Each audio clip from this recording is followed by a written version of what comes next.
Selamat pagi teman-teman. Dalam video kali ini saya akan ngasih contoh lengkap 10 KPI yang lazim dipakai di divisi produksi ya, atau departemen produksi atau bagian produksi ya. Jadi kalau Anda kerja di bagian produksi, 10 KPI ini wajib Anda miliki, wajib Anda ukur setiap bulan. Nanti saya ngasih contoh KPI-nya, contoh targetnya, dan juga cara ngukur KPI-nya. Oke? Mudah-mudahan materi ini bermanfaat ya. Jadi langsung bisa Anda pakai ini 10 KPI di materi ini, bisa langsung Anda copy paste dan Anda pakai. Oke? Tapi sebelumnya kenalkan ya, nama saya Yudi Antareksa, saya seorang konsultan, saya sekolah di Amerika teman-teman. Saya juga penulis 12 buku. Jadi kalau Anda butuh narasumber atau konsultan KPI, silakan hubungi saya ya teman-teman ya, di nomor WA saya ini ya, atau di alamat email. Saya tunggu undangan Anda ya teman-teman ya. Oke, terima kasih. Ini buku-buku saya ya. Jadi nanti Anda bisa mendapatkan buku ini dan materi presentasi video ini dalam link deskripsi ya. Saya di deskripsi video YouTube ini nyantumin link ya di Google Drive. Anda nanti bisa download materinya dan juga cara mendapatkan buku-buku yang amazing ini ya. Buku saya Top Marco Top, Just Marco Just. Oke. Ya, jadi mari langsung kita bahas ya. Inilah 10 KPI yang lazim, yang paling sering dipakai oleh orang-orang produksi ya. Jadi yang pertama, jumlah output produksi ya, atau unit per hari ya. Total produk jadi yang dihasilkan ya. Misalnya 1000 unit atau 1000 ton atau 10.000 ya, tergantung pabrik Anda ya. Kemudian yang kedua, ini penting ini ya, tingkat pencapaian rencana produksi ya. PPIC bikin rencana produksi, harapannya sesuai dengan rencana ya, jangan terlalu jauh melesetnya ya, 95%. Jadi kalau rencana PPIC-nya 100 ton, Anda bisa achieve 95 ton atau bahkan 99 ton. Kemudian nomor 3, tingkat produk cacatnya jangan terlalu banyak ya. Kalau bisa di bawah 2%, bahkan ini masih terlalu tinggi ya. Kalau bisa 0,5%. Oke. Kemudian yang keempat ini makin ini ya, makin penting lagi ya, tingkat produk layak jual atau persentase produk yang lolos QC. Kalau bisa 98% ya, bahkan 99 ya. Jadi kalau nomor 3 itu cacat ya, dalam proses produksinya cacat. Tapi kalau nomor 4 ini udah lolos di produksi, tapi ketika dilihat QC masih ada yang kurang sesuai spek. Jadi nomor 4 ini lebih teliti lagi ya. Kalau nomor 4 di proses produksinya.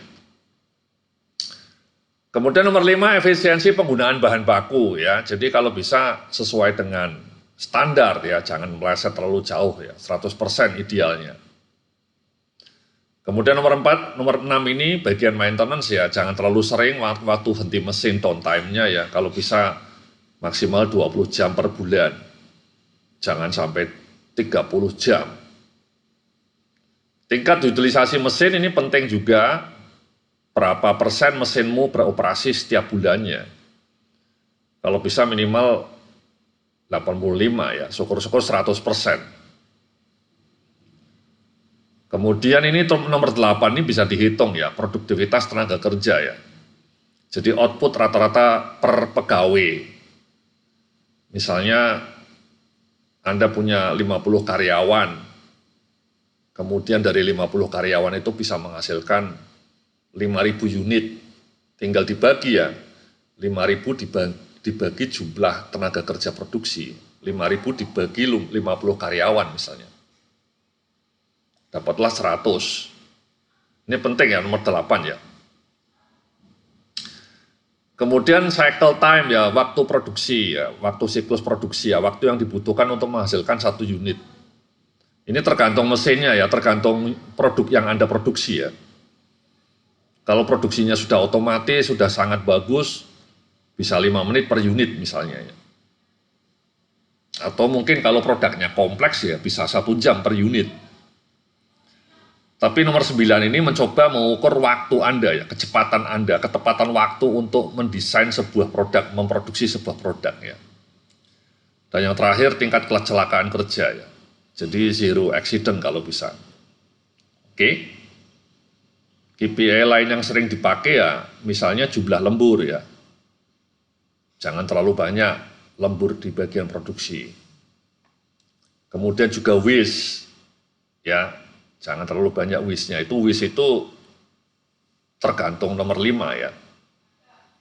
Jadi kalau Anda efisien pakai bahan baku, Anda waste-nya juga rendah.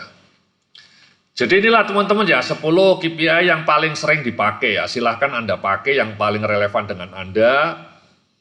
Tapi kalau yang tidak relevan tidak perlu. Nah kemudian harapannya ini dimonitor tiap bulan ya teman-teman ya. Ini kan saya ngasih targetnya setahun. Ada juga yang tiap bulan. Tapi kemudian dilacak, lacaknya jangan setahun sekali dong. Lacaknya ya tiap bulan. Jadi tiap bulan Anda bisa evaluasi pencapaian 10 KPI ini sesuai target enggak. Saya juga sudah mengukur cara hitung realisasinya ya. Jadi kalau Anda merasa belum punya caranya, belum tahu caranya, atau belum punya datanya, ya dicatat semua ini. Yang paling sering membuat KPI tidak jalan adalah targetnya sudah ada Pak Yodia, tapi kita tidak tahu cara melacak datanya. Ya, misalnya nomor 9, saya nggak tahu melacak datanya gimana. Ya itu Anda harus siapkan ya.